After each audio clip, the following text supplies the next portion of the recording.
بسم الله الرحمن الرحيم. إن الحمد لله الخالق البارئ المصور له الأسماء الحسنى يسبح له ما في السماوات وما في الأرض وهو العزيز الحكيم. اللهم صل وسلم على سيدنا محمد تسليما كثيرا الذي أرسله إلى جميع ثقلين الجن والإنس وداعيا إلى الله بإذنه وسراجا منيرا. يقول ربنا تبارك وتعالى بعد أعوذ بالله من الشيطان الرجيم: يا أيها الذين آمنوا اتقوا الله وقولوا قولا سديدا يصلح لكم أعمالكم ويغفر لكم ذنوبكم ومن يطع الله ورسوله فقد فاز فوزا عظيما. وقال أيضا: يا أيها الناس اتقوا ربكم الذي خلقكم من نفس واحدة وخلق منها زوجها وبث منهما رجالا كثيرا ونساء واتقوا الله الذي تساءلون به والأرحام إن الله كان عليكم رقيبا. atendezo Allah tabaraka wa taala nanyini matenda amajjuvu agatali mbukendevu tumusaba Allah asebigane ebyengera n'emirembe ku Nabbi Muhammad sallallahu alayhi wasallam gwetutumira nga rahmata nga kyakusaasira eri ebitonde byonna azizun alayhi ma anittum ebibanyiga n'omubaka Muhammad sallallahu alayhi wasallama byalinga bimunyiga batuukako abatusooka ku mbeera yali enzibu Allah nga batunyumiza mu Qur'an hatta okutuusa ekiseera bwe kyatuuka omubaka we yagamba walladhina amanu ma'ahu n'abakkiriza be yali nabo olw'okufundiwalizibwa kwe bafundiwalizibwamu ensi eno okuviira ddala mu balabe b'obusiraamu ne beebuuza nti mata nasurullah, abanga okutaasa kwa Allah kwa ddi. Era abaddu tuwangaalira we tuwangaalira abali mu Uganda, baganda baffe betuwuliza abali e Dubai, abalala bali mu UK e London n'ebitundu ebirala, wallahi nga bakola obusiraamu nga tebalina kutawaanyizibwa kwonna. Abantu sooka emigongo gyabwe Allah kweyisa obusiraamu bunene okubeera nga bututuukako, wallahi bawangaalira mu bigezo ebyali bisinga okubeera ebizibu. Nga bw'olaba omusajja gwe bayita Khabbab ibn al-Arat, omu ku basajja abaasiramuka mu kiseera obusiraamu baali ku mbeera esinga okuba enzibu ennyo okusinga ne gye tulabako kati. Khabbab ibn al-Arat abasajja baamukwata oluvannyuma lw'okukkiriza omubaka Muhammad sallallahu alaihi wasallam, ne bamukwata ne baddira akatimba nga bwe batugamba ba ahlu siyar, baddannyini byafaayo oba abawandiisi, ne bakuba omuliro aba jahad ne babuyabuya banne ne bamukalirira nga abakalirira ennyama. Omanyi kye bayita okukalirira, okwokya. Naye nga bamulanga ekintu eki kukkiriza Allah subhanahu wa ta'ala n'okugobera omubaka Muhammad sallallahu alaihi wasallam, gwe bakuvuma obuvumi mpale n'ozijjayo ku yunivasite gy'osomera, bakujerega bujerezi kirevu n'okijjako teri yakuvumye. Bannyinaffe bamujeeja bujeeja kakaaya weekaddiya, laba ekikaaya ky'oyambadde, gwe olinyumya ki, ogenda okulaba nga anafuye ekikaaya akijjeeko. Tunuulira abaatusooka Khabbab ibn al-Arat, abasajja bamuta oluvannyuma lw'obuyitivu bw'ebibonerezo nga yenna ajjudde alaama z'obutimba kwe babadde bamukalirira, n'adduka ewa Nabbi n'omusaayi n'amabwa, n'amugamba nti omubaka laba kye bankoze. Nabbi n'amugamba nti ya Khabbab, owange Khabbab, gumiikiriza tuleme kubeera mu bantu banguyiriza, tubeere mu baddu abagumiikiriza. N'amugamba nti kaana kyali ekiseera mu abo qablakum, mu baabasooka nga temunnaba kujja, yakkirizanga Allah eri bannabbi wamu bannabbi abaasooka nga batakkiriza Allah bakwata omusumeni bagana afa abazimbi omusumeni bagumanyi bulungi nnyo n'ensala yaago nga bakwata omusumeni ne bagumutuuza ku mutwe ne bamubajjulamu ebitundu ebyo bibiri wali ofunyeeko ku mbeera efaanana bwetyo obusiraamu buno bwe tweyagaliramu dira abaddu basinza Allah wallahi nga amina bali mirembe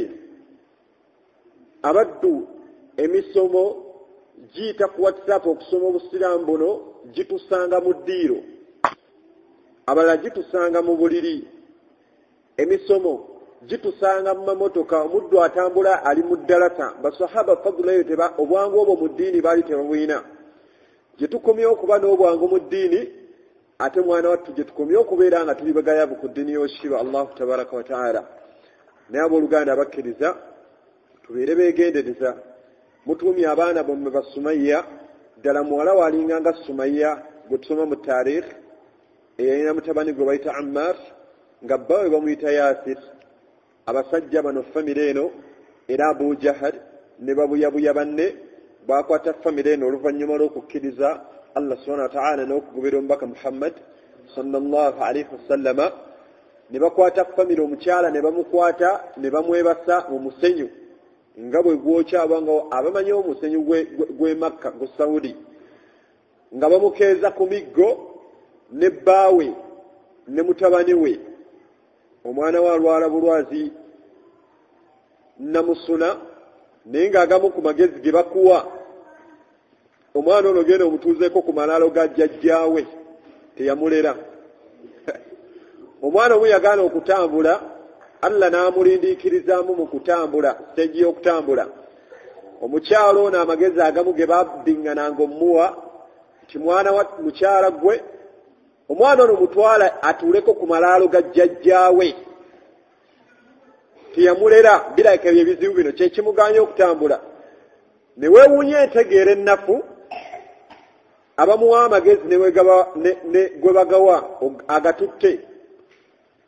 enkwasa eri wakati w'okutambula kw'omwana ne jjajjawo oli gwe bamugamba eyafanga mushiriku ali kabula muliro wa Allah amutuuzeeko kabbuli abange tubadde ki tweyita nti tuli basiraamu naye ebikolwa byaffe byewuunyisa Ammar ne taata we Yaasir ne maama we Sumayya babakuba babalanga busiraamu lowooza ku famire yo mukyala we ekigezo ekyo yali kiyise nga muyombamu ennyumba bbiri naggamba nti ne biswala byo sijja bikola ki sijja bisaala mufunamu obutakkaanya n'omugoba n'addamu keewaabwe yerowoozeemukko obwongo buno butereere buddemu okutegeera obulungi nga bwe yajjira mu bufumbo n'akulaga nti kagenze ewaabwe ebikaaya byo byonna abikulekedde wano nze nezo enkaaya zo bijjiribaabu byo ojja byeyambalira nze ngenze ewaffe embeera efaanana bwetu oyo olaba ayinza okwenkanankana oba okufaanana Sumayya abavubuka oba abaana mu mmwe Ammar bamukwata bamukuba emiggo bamulanga busiraamu bwe dira avuka bangi omusanga akubiddwa emiggo ng'alwanga ekibamulanga kusumula amplifier ya muzikiti keyazze ku muzikiti engatto peya 8 tezinnaba kuddamu kulabika tunuulira onzor leero wallahi shattaana enjawulo nnene nnyo wakati w'abavubuka abawangala ku mulembe gw'omubaka Muhammad sallallahu alaihi wasallama n'abazadde abawangala ku mulembe gw'omubaka sallallahu alaihi wasallama n'abazadde abaliwo abange buli omu rajaa omwoyo gwo gutereeze gulere ku ndera enaakutuusa mu maaso ga Allah tabaraka wa taala oba oliawo ng'oli mbadde abasiimiddwa nga tugenda ku hadithi yaffe etulaga obumu ku bulungi bw'okuyimira ekiro njagadde ntandike ne aya zino yatugamba wekiba Allah tabaraka wa taala mu surati al-Imran yagamba nti yansurukum Allahu fala ghaliba lakum wa in yakhdurukum faman dha alladhi yansurukum min ba'd wa ala Allahi falyatawakkalul mu'minun Allah subhanahu wa ta'ala yagamba nti singa asalawaata asaba siraamu mmwe n'obusiraamu bwammwe Allah yagamba nti yayinza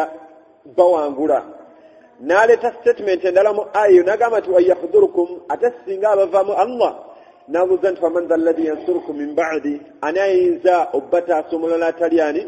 atari Allahu tabaraka wa ta'ala bweyawuzika ayeyo n'agamba nti wa ala Allahi falyatawakkali almu'minun abanga abasiraamu yebanyiga bingi era nnamira baganda baffe tufunye obulyazaamaanya mu ggwanga lino eri abawalimu baffe abattiddwa n'abasibiddwa ne famire zaabwe eziri okubonaabona okw'enjawulo ez'abattiddwa n'abasibiddwa naye balamira nti ekkubo tulina limu ffenna twolekere oba twesigamire wekitiibwa Allahu tabaraka wa ta'ala. Allah subhanahu wa ta'ala yemutaasa alhafidh yemukuumi wa huwa khairul hafidhin yasinga abakuumi bonna gwe bayinza okuloozaako ku bwongo bwo nti bakuumi. Allah n'aleeta aya endala oba weeri akomekkereze nga tetunagenda ku ndala n'agamba nti wa ala Allahi mazima ddala eri Allah falyatawakkali almu'minun abaddu abakkiriza nga weyita mukkiriza mu mmwe tubeere nga twesigamira ekitiibwa Allahu tabaraka wa ta'ala. N'aleeta aya endala mu suratul qad sami'a peegi ey'okubiri wakatikkati waayo abalaba waawo n'agamba nti innama najwa min ash-shaytaani liyahzuna alladhina amanu obukuukulu bwe mulaba bagana bafe abawangaala Palestine oli mu salaatul isha osadde maghrib osala fajr tofuna wadde omuntu akuba ejjinja ku muzikiti kw'owangaalira oba ku musalla we musaalira temufunangako mbeera yonna ebakaluubiriza. Tulooze ku baganda bafe abali mu Palestine bangi babeera mu yawmul jumu'a swala ya juma ne babakuba bbomu ne babattira mu muzikiti embeera efaanana bwetyo. Aba yeebase agenda okulya greda ez'abayisirayiri nga zisenda egenda okumaliza ng'omwana yamusaayeeko omutwe bawangalira mu mbeera efaanana bwetyo ne wallahi beewuunyisa banywevu nnyo ku busiraamu bwabwe. Leero gwe obulwa emitwalo ebiri esswala tosaala oba Allah ki kye namukoze gwe wamugamba akuwa emitwalo 10 gy'olidde emabega wagendako mu katale n'okusuubulako oba ku mulimu kugyokola ng'osuubula emitwalo ebiri weekanga Allah akuwadde 10 lwakugezesezza n'akwatamu yabisutu rizqa liman yasha wa yaqbidun n'akwatamu bw'akuwaayo ebiri oba ogumu oba ettaano oba n'atakuwa olunaku olwo ogenda okulaba ng'omuddu asattira omuddu ono ng'alina obulwadde adamul qanaa ayina obulwadde bw'obukendeevu bw'okukisiima oba n'okukkiriza okugerako Allah tabaraka wa ta'ala. Allah subhanahu wa ta'ala mukad sami'a n'agamba nti Allah subhanahu wa ta'ala enkwe zonna oba obukuukulu oba buguruupu oba bambega ebateeka mu busiraamu babateekawo banakuwaza ne Allah yagamba nti walaysa bidarrihim shay'an illa biidhnillah tebayinza bakosa okujjako kwekyo Allah kyabeera abasiimidde obbagezesa nakyo bali yawunzika ayo nadda oba n'agiwunzika ng'eri n'agamba nti wa ala Allahi falyatawakkali almu'minun ne bwe kyabakkiriza tubeere nga twesigamira ekitiibwa Allahu tabaraka wa ta'ala. Abange obuwangaazi bwaffe bukendedde leero tuzibizza olunaku abadde abuzaayo wiiki okufa kwange kwemmanyi nayo kwotamanyi ffenna bweba ebadde wiiki obuzaayo ennaku 6 akaseera k'obutaddamu kulaba ku mukyalawo oba ye obutaddamu kulaba oba abazadde obutaddamu kulaba ku baana bammwe buno obukya buziba bukendeeza mikisa gyo kweyagala na mukyalawo. Omusiraamu simanyi gye waalijja essanyu oba gye waalijja emaanyi geŋŋanga kujeemera Allah tabaraka wa ta'ala nga buno obukya buziba bukendeeza ku ssanyu lyakweyagalira mu kidduka kyo bukendeeza ssanyu lyakweyagalira mu nju yo. Omukyalo obukya buziba buno Allah n'abuzibya n'abukeesa bukendeeza ku kweyagala oba mbeera ya kweyagala wakati wo n'ebbaawo. Kyayamba ku basahaba okulowooza ennyo ku kukendera kw'obuwangaazi bwabwe ne kibawo okubeera nga balongoosa gye balaga. Eyitamanyi kusoma Qur'an yatuulanga ewali amanyi naye ge okusoma Qur'an. Eyitamanyi kusaala swala yatuulanga ewali abamanyi swala ne bamuyigiriza swala. Eyitamanyi biki bitta busiraamu bwe nawaqid al-islam ebyonoona obusiraamu bwe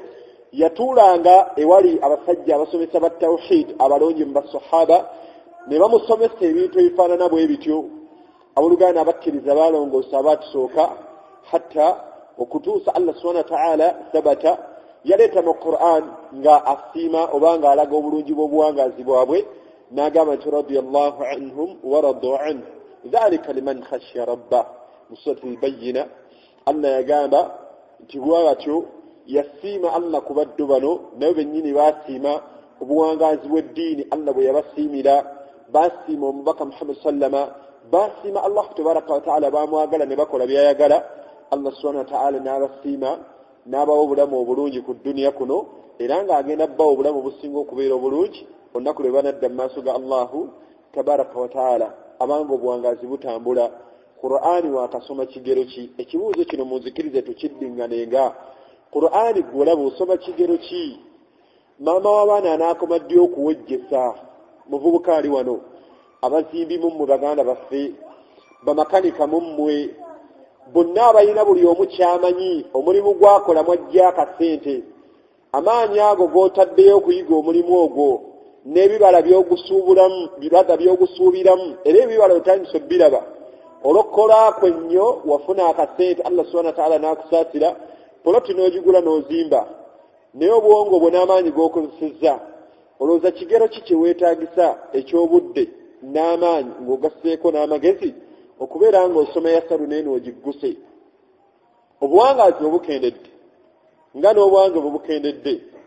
omubiri gwe gutandise okukyuka ogulaba. Allah yagamba nti wataraqabunna tabaqan an tabaq, ngenda bayita mitendera. Ekimu ekiraga obuwangaazi bwo nti bukendedde olina olugendo lwasobolanga okutambula. Omuddu myaka egy'obubuka nga bwe kuba kulinnya madaala mu akeedi mwokolera ogambuka towejja, naye kati olinnyayo amadaala nga 8 n'oyimirira ku ly'omwenda ng'enzisowulira. Ekyo kiraga kkulako na kusemberaako mu maaso ga Allah tabaraka wa taala. Olina engoye ze wali oyambala nga zikunyumira naye obukya buziba buno ogenda okulaba ng'olina engoye zitacyakutuuka ng'onoonya zikola ki? Kikulaga kukyuka kwa mubiri gwo na stages Allah zakuyisaamu naye emitendera egyo gyampisaamu nayo gyakuyisaamu kutuzza mu maaso ga Allah tabaraka wa taala. Fenna ogenda okulaba ng'envi zitandise okutulya mpola mpola, kabeera akabonero akakulaga nti otuuse oba osemberedde okudda mu maaso ga Allah tabaraka wa taala. Abange funangayo akadde mu buwangaazi bwo nga tonnamusinkana Allah subhanahu wa taala n'oyimirirako ko mu maaso ge.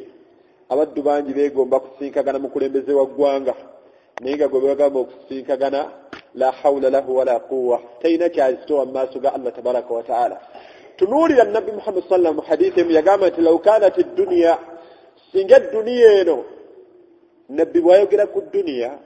ayogera ku mmotoka ey'ebirooto byo, ayogera ku nnyumba ey'ebirooto byekumenya, okusimba kw'osimbamu emiti, simanyi okusubula kw'osuubudde, okulima kw'olima kwonna kw'olima byonna by'olima otunda ejjemu akasente. Olina obulamu bw'owulira bw'okola ki? Bw'owulira bw'oyagala. Naye Nabbi yazinga valiyu y'edduniya eno nga bwefaanana, yagamba nti law kanat ad-dunya, singa edduniya eno etubonyabonya etwerabizza Allah abakyala n'ebambula ne bakunana ne batambula nga bambadde obukete, alaba agenda akarata ala al-ard, agenda kuwangalira ku nsi kunafumbubireko tagenda kuvaako. Yagamba nti law kanat ad-dunya tasinu inda Allah janaha bahuda, singa edduniya eno yali ezisowa mu maaso ga Allah, singa amakulu tezisowa, singa edduniya eno yali ezisowa mu maaso ga Allah okwenkana ekiwawatiro ky'ensiri, yagamba nti omukafiiri teyarinnyeddeku wadde olwendo lwaki? Olwendo lw'amazzi. Kikulaga Allah subhanahu wa ta'ala yuhibbu ad-dunya ma yuhibbu wa man la yuhibbu. Allah subhanahu wa ta'ala edduniya eno agiwa gw'ayagala ne gw'atakola ki? Ne gw'atayagala. Amma al-akhirah, ate watuddeyo ku akhira, Allah tabaraka wa ta'ala agenda giwa omuddu ogwo yekka Allah gw'anaaba yagadde. Abange gw'olaba olimu abo Allah baanaawa akhira ennungi. Mu dduniya okoze eki? Mu dduniya okoze eki? Abaddu bagenze Dubai ne basuubula, bagenze Dubai ne bakuba ebyeyo, masha Allah, Allah subhanahu wa ta'ala abateremu baraka. Naye nga bw'ofumbubidde ku dduniya eyo mu mbeera efaanana bw'etyo, ku ddiini ya Allah gitegeera oba okulongoosa akhirayo ofumbubidde kigero ki? Bangi aboogereza abakyala maama w'abaana gw'oyagala gwenyumirizaamu, ebigambo byewakozesa n'obudde bwe watwala ng'omumatiza omuwase, obudde obwo obujjukira bulungi. Ebigambo ebyo byewakozesa obiddiŋŋana n'ennaku muddiŋŋana, omusente guno omusimbi gw'ofujjiriranga omumatize nti osobola omuwa obulamu obulungi. Obwongo obwo n'amaanyi by'okozesa ewa Allah subhanahu wa ta'ala, olaba kigero ki? Gy'otaddeyo ki? Amaanyi g'okozesezza mu mbeera efaanana bw'etyo okufuna obulungi bwonna bw'ofunye ku dduniya, ewa Allah olongoosezza kigero ki? Ffenna tudda mu maaso ga Allah subhanahu wa ta'ala. Edduniya bw'etyo bwefaanana. Abange tugenda mu musinkagana hadithi twagikonyeko mu musomo gwaffe ogwasoose nabbi yatugamba nti ma minkum tewaliwo omukumu illa sayukallimuhu rabbu okujjako nga Allah agenda kwogera naawe. Ani ayogera ne Allah? Igwe akubuuze nga byakubuuza ina ansa zakusuubiramu. Bw'anaakubuuza ku buwangaazi bwo ogenda mugamba ki Allah? Bannyinaffe Allah bw'anaakubuuza ku buwangaazi bwo emu kwibuuza Allah subhanahu wa ta'ala byagenda okutubuuza nga atubuuza ku buwangaazi bwaffe. Omukyala lwaki wafumbirwa nga toli bikira? Wabaaki bakwata bukwasi ensonga yakutuusa ku mbeera eyo? Wabaaki gwolaba ematiza mu maaso ga Allah obutakubonereza? Oba weenenya kigero kikale nti wagwa mu nsobi shaitan yakuwangula, kigero ki kyeweenenya okubeera nga Allah subhanahu wa ta'ala akusonyiwa? Abange ffenna tuli bakumira mu maaso ga Allah. Allah subhanahu wa ta'ala akubuuze maama w'abaana no wamuwasa. Bangi mufa bagenza okuwasa abakyala okujjako illa ma rahima Allah. Allah baataasidde mu bo. Abangi abawasizza abakyala naye ng'amaze kumwendako. Abange hal indaka saa, olinayo kaakadde konna bw'olowooza ku mbeera ebyaliwo emabega omukyala ono nga tannafuuka halaali gy'oli, nolowooza kaseera ako ne weekuba mu mutima n'okaaba ku maziga? Lowooza kaseera k'ogenda okuyimira mu maaso ga Allah ng'ayogera akubuuza nga bw'ayagala omuddemu, ogenda muddamu ki bw'aliba atuuse ku kibuuzo ekifaanana bwe kityo? Abavubuka bangi muffe abambudde abaana b'abantu, abenze ku baana b'abantu. Bw'ali kubuuza Allah subhanahu wa ta'ala ku buvubuka abo n'akubuuza ku mbeera efaanana bwetyo, kikyogenda omuwa ekimatiza Allah obutakookya n'effujja eryo lyetukoze n'okwonoona katoonoonya abaana b'abantu. Omubaka Muhammad sallama kyava atusibirya ebigambo bino. Hadithi ya Abu Hurayra mu Bukhari twagirabye ejjo, n'agamba nti mazima ddala owekitiibwa Allah subhanahu wa ta'ala ffenna gwe tulina okusinkagana ku kiyama yagamba nti akka ila samaa'i dduniya, akka ku ggulu erisooka buli kiro, akka ku ggulu erikola ki? Ku ggulu erisooka. N'agamba nti hatta okutuusa Allah subhanahu wa ta'ala akka ku ggulu erisooka. N'agamba nti hiina, akaseera si hatta bal yagamba nti hiina yabqa thulutha al-layl, okutuuka oba ekiseera we kituukira Allah subhanahu wa ta'ala oba abeera ku ggulu erisooka eri mpaka oba ekiseera hiina yabqa thulutha al-layl, nga wasigadde ekiro ekyokusatu ekyokumeka ekyokusatu. Ekigambo kye twakozesezza mu hadithi si bwe kiri musomo gwaffe ogwasoose, twagambye hatta kiri hiina yabqa thulutha al-layl, okutuuka wekitu nga wasigadde ekiro ekyokusatu ekyokumeka ekyekiro layira, ekiro ekyokusatu ekyekiro ekikola ki? Ekisembeeyo kikulaga nti ekiro kino kirimu ebiro bimeka? Kirimu ebiro bisatu oba kirimu pati meka? Pati satu. N'agamba nti yaqul, owekitiibwa Allah tabaraka wa ta'ala kyembadde njagala tufuneko olwaleero n'ayogera ebigambo bino. Allah n'abuuza nti man yad'uni, ani ankowoola? Abuuza Allah, ani akola ki? Ani awulanga? Ani ankowoola? Ani ankowoola? Fa astajibe lahu, ani ankowoola? Mwanukula okukowoola kwe. Allah yagamba nti waqala rabbukum du'uni, abange munkowoole bebizibu byonna by'olina kowoolan Allah tabaraka wa ta'ala. Allah abuuza abatabbuliiki abasalafu, abuuza Allah nti ani ankowoola? Abuuza Allah tabaraka wa ta'ala ayina ebizibu byonna ebikumenya mu dduniya muno, ani ankowoola? Mwanukule. Hiina yabqa thulutha al-layl al-akhir, ekiro ekisembayo ekyokusatu. Noonyayo omugagga ayinayo ekiro mu bagagga bonna abalimbiddwa ne ttayito y'obugagga mu dduniya muno, nga ffenna Allah yatenda bwavu. Mitendera gino gya bwavu gye tulimu, naye nga ffenna tuli baavu. Yagamba Allah subhanahu wa ta'ala nti ya ayuha nnas antumul fuqara, abanga abantu muli baavu. Wallahu huwal ghaniyyul hamid mu suratul Fatir. Yagamba nti muli baavu. Allah ye mugagga asooka asembayo. Ani gw'omanyi omugagga nga bonna abatenze obwavu? Tunulira Allah gwe yatenda obugagga, olowooze ne ku bagagga abalimbiddwa n'obugagga bw'edduniya abalina ssente kati. Allah bwe yayogerako Qaaruun yagamba nti yali yamuwa ssente nga mafatihahu ebisumuze ebiggula akedize ebiggula amawanika ge ebiggula sitowa ze ebiggula byonna assets zayina nga latanu bisitulibwa abasajja 8 ab'amaanyi ku kyalo bano abayitibwa abagagga simanya babagagga twagalana tembawuliranga kakabiina ako simanya bagagga kwagalana simanya baani bona babalina akedi mu Kampala ebisumuzo byabwo bwakedi buno bwe balina mu Kampala bisitulibwa abasajja bameka sanga asikali eyagadde akedi yonna naye nga yabitadde mu nsawo kikulaga level y'obwavu abayitibwa abagagga b'edduniya kati abaliwo Allah baatayogerako mu Qur'ani bwe bayina abange ffenna ensonga zaffe wa Allah atubuuza buli kiro nti man yad'uni ani ankoola fastajaba lahu nange mwanukule ani ankoola mwanukule abange ebizibu ebiri mu umma tekitumalira umma okubeera nga tuzuuka tukoole Allah tumulopere abasiraamu tulopere Allah tabaraka wa taala abalabe baffe abayabuluzza umma abakoze obulabe ku umma zaaliddwa oboolyawo zetandise okulabako abaddu abaalajana mpaka Allah subhanahu wa ta'ala bwaleese okutaasakwe mu mbeera ffenna gye tukola ki gye tulabamu kati ng'eyina obuyinza ng'agamba nti gwe bakusibe gwe ngenda kukusiba mpaka kufaako ngenda kukusiba buwangazi kyemulaba mu ggwanga kikyali kituuza abange munyiikire ddu'a munyiikire ebibala mukyabiraba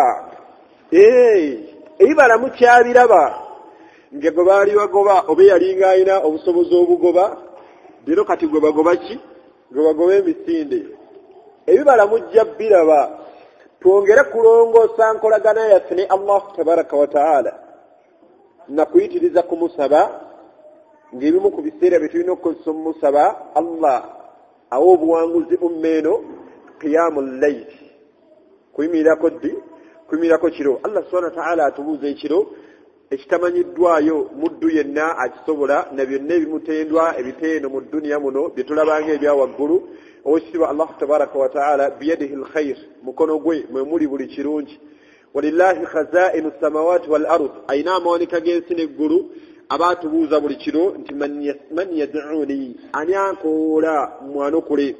naye nga ffenna buli omu afuluuta ebiseera ebisinga osanga n'omuddu mu kaseera akafaanana bwe katyo sobesa layiti mu kiseera ekisembayo ekyekiro akaseera ako Allah waakoolya ng'omuddu yeebagadde bwenzi ali ne malaaya bali mu kitanda beebase bawumuddemu ali mu loogi sobesa layiti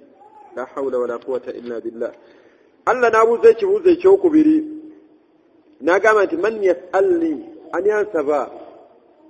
ansaba ani akola ki ani ansaba Allah n'agamba nti abuuza ani ansaba mummwe ani mwetaavu omukyala ayagala oluzaalo ayagala abaana abange saba Allah teriyo seeka musomi wa dduwa gaba luzaalo kalla wallahi kuba naye yahtaaj mwetaavu mukopi nnyo mwetaavu eri Allah tabaraka wa taala timbalaba abaddu baddu'aat ala abwaaba jahannam junud min junudi shaitan amajemu majiga shaitan abeeyita baseeka abasomi b'edduwa abagayi b'enzaalo ayagala okugenda ebweru amaka gaagaana jangu nkukeberemu temunnabawulira obeeno tebannajja osanga omuvubuka eyamala yunivasite ng'agenze n'empapula ze waseeka omusomi w'edduwa anoonya mulimu seeka nsabiraako seeka nkola ki nsabiraako seeka yeeyita omusomi yagaba enzaalo Allah tabaraka wa ta'ala yagamba nti yakhluqu man yasha atondanga waba yagadde ate yahabu liman yasha era atoneranga waba yagadde yahabu liman yasha inatha wa yahabu liman yasha adh-dhukur aw yuzawwijuhum dhukrana wa inatha nina mumwe bempa abaana ne muwa bawala Allah yagamba mumwe nina bempa ne mutonera balenzi aw yuzawwijuhum dhukrana wa inatha nina mumwe bekolera mix ne muwa omuwala ne muwa omulenzi Allah n'agamba nti wayaj'alu man yasha aqima nina mumwe Allah gwagenda okuteeka mu nsi muno ng'ekigezo kyamutaddeko tagenda muwa zadde seeka omusomi w'edduwa abaana baagaba abajjawa miskin jahiru murakkab abange twesigamire Allah subhanahu wa ta'ala atubuuza ekitulaga akamu ku kaseera k'ekiro ekyokusatu ekiro ekisembayo nga tunatera okuyingira mu fajiri weefirize y'eddakiika 3 kye bayita qiyamul layli si kuyimirira kiro kyonna okutandikira wekitandikira paka okikola ki wekikoma wabula kye bayita qiyamul layli Allah yagamba nti faqra'u ma tayassara min alquran bw'oba oyimiridde ekiro soma ekigero ky'osobola mu Qur'an oba osobola nnansi oba falak zoba oyimirira zoba okola ki kikulaga nti okusoma ekigero ky'osobola mu Qur'an era kikuzzaayo nti okusaala ekigero ky'osobola mu ki mu swala qiyamul layl eddakiika 10 thuluth al-layl osobola okusaaliramu n'obalibwa oba n'ofuna empeera z'omuntu asadde ki asadde ekiro funa obudde bwe bazinyamu essola ya subuhi wowangaalira osika eddakiika 30 emabega nga tebannayaziina ekyo ekiro ekisooka nga tebannayaziina fajiri kye bayita thuluth al-layl al-akhir ekiro ekyokusatu ekikola ekisembayo bino mwe bibeera ebibala ebifaanana bwe biti ffenna abayina ebizibu olina ebizibu bya renti wookolera olina ebizibu bya renti gy'osomera bagalafu abali ku university olina ebizibu bya state tuition tonnasasula Allah wali omugambye ku bizibu byo Allah yagamba nti waman yatawakkal ala Allah fahuwa hasb oyo yenna yeesigamira Allah amukola ki amumalira Allah abuuza buli kiro yabuuzizza ekiro ekyakeesezza ne kino ekiro agenda kubuuza abuuze nti abange man yasalli mummwani mwetaavu ayagala muwe ffenna nga tufuluuta avuuka abamu babeera ku WhatsApp ekiro ekyokusatu okimale ku WhatsApp ng'okitiibwa Allah tabaraka wa taala ku bwavu obukuluma akubuuza oyagala okukuwa nkuwe nabbi n'aleeta ekibuuzo ekyokusatu Allah subhanahu wa taala kyabuuza ti man yastaghfiru li ani asaba omusonyiwa fa astaghfira lahu ani asaba omusonyiwa musonyiwe ani asaba omusonyiwa musonyiwe noonyayo omuddu ayina ekisa ekifaanana bwe kityo ofune ekifaananyi ekyangu okuva ku bazadde omwana we akusobya n'omusonyiwa n'omugamba nkusonyi oba yasizza byayasizza n'omugamba kale kankuleke naye nja kukuba nadde ekiro olunaku luno lwakomyewo ekiro n'omugamba naye nedda kati ŋŋenda kukuba luli wayasa fulaska luli n'ovuma neiba leero oba wamusonyiwa omukuba emiggo nga bw'omujjukiza emisango gye yakola emabega agenda okumaliza nga ayina entandaalo ya kibooko 10 n'emisango gye yakola ki naye nga obwongo buno badde otulaga ojja omusonyiwa omukyala akusobya n'akola ebintu bingi lw'oyombye otandikira kuyombera ku biri bye wagamba nti wamukola ki Allah waffe si bwali Allah yagamba illa man taaba wa amana wa amila amalan salih omuddu yenna yeenenyereza Allah neyeesambira ddala n'ava ku zambi Allah yagamba nti fa ulaika yubaddilu Allahu sayyi'atihim hasanat abafaanana bwe batyo Allah tabaraka wa taala agenda bakyusiza obungi bw'amazambi ge badde bakoze olw'okwenenya kuno kwe babeera beenenyezza abawemu obulungi bw'empeera abanga ani atalina zambi Allah ekibuuzo kyabuuza abange hadithi efaanana bweti oba embeera efaanana bweti ekulaga nti Allah subhanahu wa taala talina muddu gw'ayagala kwokya Allah talina muddu gw'ayagala kuyingiza muliro buli kiro Allah atubuuza ani ayagala omusonyiwe yazaala omwana wa haramu musonyiwe atubuuza Allah tabaraka wa taala buli kiro ani eyenze oba yayenda ku muwala ayagala omusonyiwa musonyiwe omukyala Allah amubuuza nti omukyala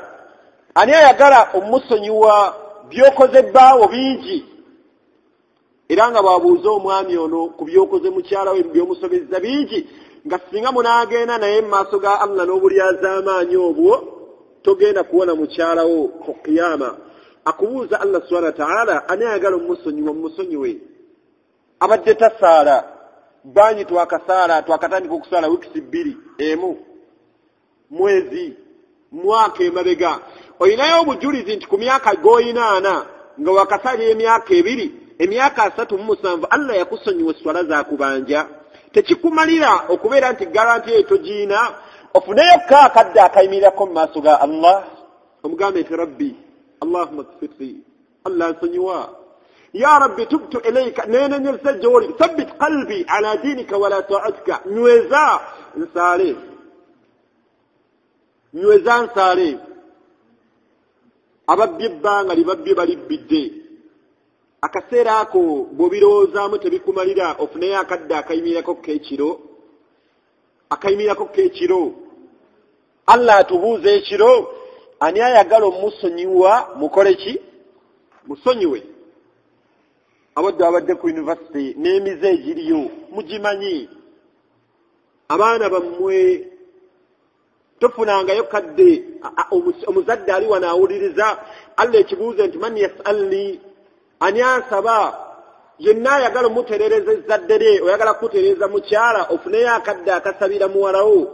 akunamidde ekyalo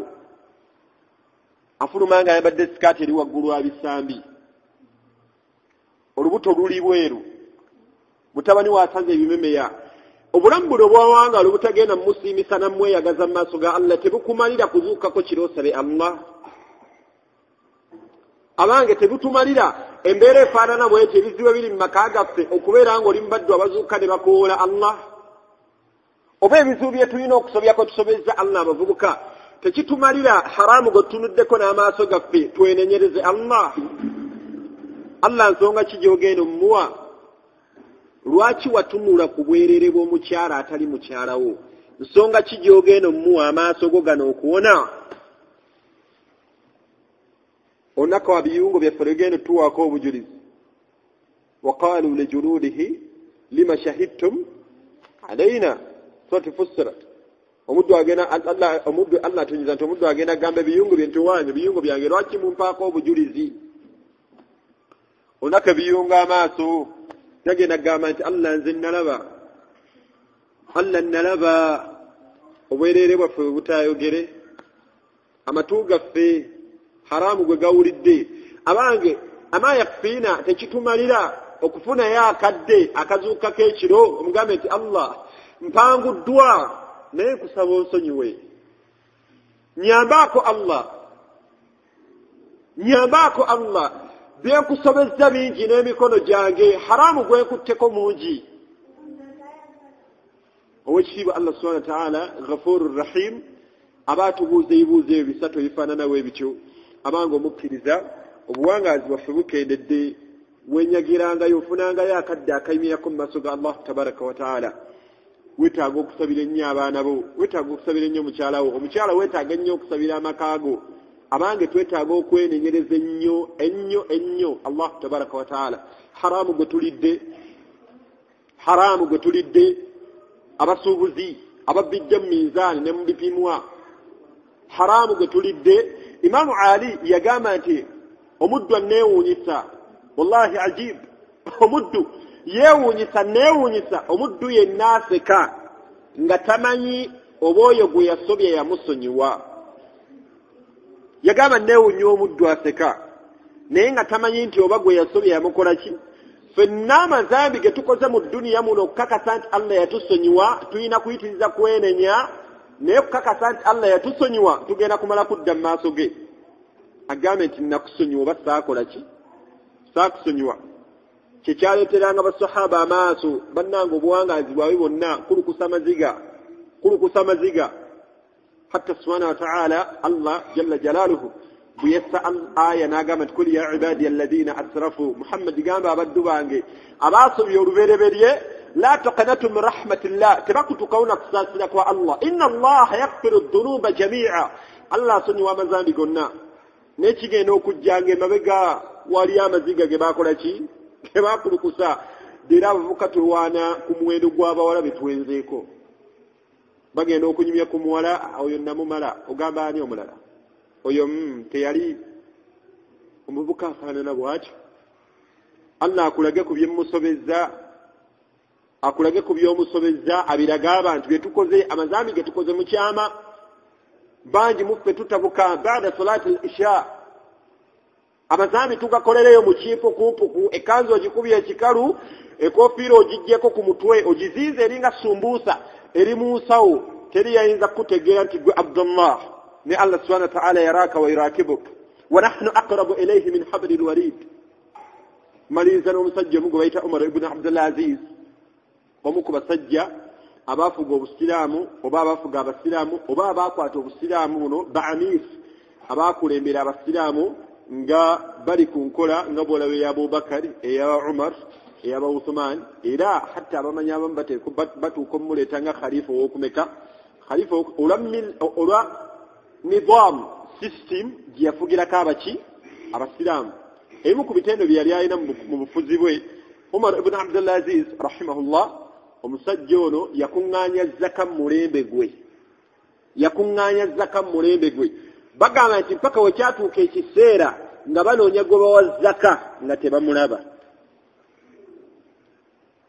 yakuŋŋaanya zaka mu mulembe gwe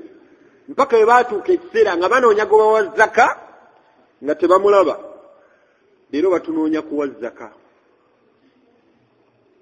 leero batunoonya kukola ki naye umar ibn abdul aziz n'obwenkanya bwe yali alina mu bukulembeze bwe lumu aba ayimiridde ekiro qiyamu layl ali ne allah we omuwandiisi omu yamuwandiikako n'agamba nti omusajja olwo yali mukulembeze ateebakanga alinayo ebiro ebimu bwe yakuŋŋaanyanga abamanyi nga yatafawaduuna nga boogera babeera n'amawaizi wakati waabwe naye nga ayinza okulonda omusomo n'akuŋŋaanya abamanyi baayina oba abawangala baafuga nabagamba nti abange mujje leero ekiro kyaleero tugenda kwogera ku kwagala allah ne bamala ekiro kyonna okuva ku salati al-isha mpaka ku fajiri nga bakaaba amaziga ewala ne baseka nga boogera kwagala allah olulala nategeka nti leero bannanga abamanyi mujje tukuŋŋaane tugenda kwogera kufa ne boogera kufa bw'atyo we yamalanga obuwangaazi bwe nekyembadde njagalamu lumu omusajja omu omuwandiisi omu amuwandiikako n'agamba nti lumu yali asituse okusaalako ekiro ajja asoma Qur'an okutuusa bwe yatuuka ku aya erimu ekigambo allah tabaraka wa ta'ala ng'agamba nti fariqun fil janna wa fariqun fis sa'ir ekitundu ekimu abaddu bagenda kubeera mu muliro ekitundu ekirala bagenda kubeera mu jjana bagamba nti umar ibn khattab mukyala wagamba nti umar ibn khattab umar ibn abdul aziz umar ibn abdul aziz n'asoma aya eyo n'asoma ebigambo ebyo bagamba nti yalemererwa okusoma aya edda wansi w'eyo n'akaaba amaziga ng'afumiitiriza allah ayogera ku kitundu ekimu bagenda kubeera mu muliro ekitundu ekirala bagenda kubeera mu jjana n'akaaba amaziga naddayo peegi eyo weetandikira abadde awosoma ku Qur'an essula eyo mwagirabye edda naddamu n'asoma n'atuuka era ku aya eyo nga allah agamba fariqun fil janna wa fariqun fis sa'ir ekitundu ekimu nga bali mu muliro ekitundu ekimu nga bali mu jjana ayogera ku mbeera gye tugenda okubeeramu ku qiyama umar ibn abdul aziz bagamba nti yalemererwa okumalako esswala n'akaaba mpaka we bayazina esswala ya subuhi naye ng'asomye aya ziringa 4 nga ze zimukaabya amaziga n'agamba nti umar ibn abdul aziz n'alwala ne batuuka okunoonya obulwadde obumuluma naye nga yalwala olw'okukaaba kwe yakaaba ennyo abasajja baamubuuza abaamuwulira ng'akaaba banneiba n'abalala abaamuwulira ekiro ng'akaaba okulukaaba ng'alinga afiiriddwa enkeera ne bamubuuza nti owange amir ya umar ibn abdul aziz ki ekibadde kikaabya n'agamba nti munnange mbadde nsoma Qur'an nga nyimiriddeko ekiro allah yansaasidde netuuka ku aya allah tabaraka wa ta'ala ng'agamba fariqun fil janna wa fariqun fis sa'ir ekitundu ekimu bagenda kubeera mu jjana ekitundu ekirala bagenda kubeera mu muliro n'agamba nti nenfumiitiriza ku bibiri bino ngenda kubeera mu jjana nga naye bw'ofumiitiriza oba ogenda kubeera wa mu muliro umaru n'agamba nti nanyumyamu n'omwoyo gwange nenfumiitiriza ku bigambo ebyo nga ndaba allah subhanahu wa ta'ala waba tansaasidde nyinza okubeera nga ndi mu bantu b'omu muliro ayogera ebyo Qur'ani ng'agisoma okuva ku ddiba mpaka ku ddiba lyayo simanyi oba ggwe bw'oli ayogera ebyo yafuga abantu bonna nga mwenkanye gye bali simanyi oba ffe bwe tufaanana ku bantu betuwangala nabo ewaka oleka 2,000 n'ogenda ewaka n'oli emitwalo 2 kyewunyisa n'owamattuka e Kampala ndodda n'osaba ekyeggulo era bw'otakiswanga n'oyomba nnyo naye ng'e Kampala olidde akatogo ka 5 kikopo ky'obuugi kya 2 walidde omusooli ku makya gwa 1,500 akatunda ke wanywedde ku lanchi wano bano abaana bajjeeno ekira bayita kakyayiko olw'eggulo noonya ekikopo ky'amata naye nga mataaki ag'e Kampala nga bwe gafaanana okwejavaata kungi nnyo obwenkanya abantu bwe tuwangaala nabo nga tetubuyina naye raba Umar ibn Abdulaziz ekimukaabya amaziga yeeraliikira okusinkagana Allah subhanahu wa ta'ala okujjamu mu mbeera ya Umar ibn Abdulaziz kikulaga nti omuntu yenna buli wazuuka n'asaalako ekiro akamu ku kaseera abamanyi ke batuleetera akasinga okubeera akalungi omuntu ayagala okufumitiza ku Quran omuddu ng'azuukuse n'asaalako ki n'asaalako ekiro ensi yonna ng'esiriikiridde Quran gwe ogyesomera nga gwe weewuliriza aya ng'oziwuliriza Allah ajja kukuggulirawo akuwa okutegeera ku aya ezimu ng'ogenda otegeeramu mpolampola osikose okubeera ng'ojjanjaba omutima gwo era omubaka Muhammad sallama gwe mba nsembyayo bagamba nti lumu era yazuuka ekiro asaalako ekiro omubaka yalisaddeko ekiro Allah gwe yagamba mu surati al-Fath yamugamba nti ghufira laka ma takaddama min dhanbika wa ma ta'akhkhar Muhammad nkusonyiya amazambi ge agaasooka n'aganaasembayo eyo garanti agiina naye yenyagira akaseera kano Allah waabuuliza nti ani ayagala omusonyiwa mukole ki nabbi tamanyiddwa mukyala yenna gwe yakwata mu ngalo wa haramu ffe leero olunaku lugenda okuzibanga okutte bameka mu ngalo aba haramu omukyala akanya kweta kkuluzaako ndeka musiramu ndeka naawe ndeka naye ng'engalo ziri bize tozita ndeka naawe tunyumye embeera efaanana bwetyo abange tulongoose omubaka we yazuuka okusala ekiro omuwandiisi omu oba kijja hadithi emu Aisha agamba nti nabbi n'asoma aya ng'agamba oba aya ezikwata ku Isa ibn Maryam Allah ebibuuzo byagenda omubuuza ku qiyama agenda muga nti Isa gwe wagamba abantu bakusinze gwe ne maamawo naye kyembadde njagalamu kyekigambo nabbi kye yaddingananga aya esembayo ku Maida aya Allah subhanahu wa ta'ala ng'agamba Isa ibn Maryam agenda agamba Allah wa in tu'azzibuhum fa innahum ibaduk wa in taghfir lahum Allah wonaabeera oba bonereza baddu bo bw'oba basonyiye Allah oli wakitiibwa era Allah oli mulamuzi byonna biri mu mukono gwo nabbi naddingana aya ezo n'agenda ng'asoma aya ezo baga nti nabbi yakaaba amaziga mpaka we bayazinda esswala ya subuhi nabbi wakaabidde amaziga olonze naawe abasobezza Allah n'ensobya esinga okubeza ekika ekyawaggulu naye kyabuluganda abakkiriza obuwangaazi bwaffe buno bumpi nnyo tubukozese tubeere nga twenyagira tufuneyo akadde koyimirako mu maaso ga Allahu tabaraka wa taala subhanaka allahumma bihamdika nashhadu an la ilaha illa anta nastaghfiruka wa natubu ilayk assalamu alaykum wa rahmatullahi wa barakatuh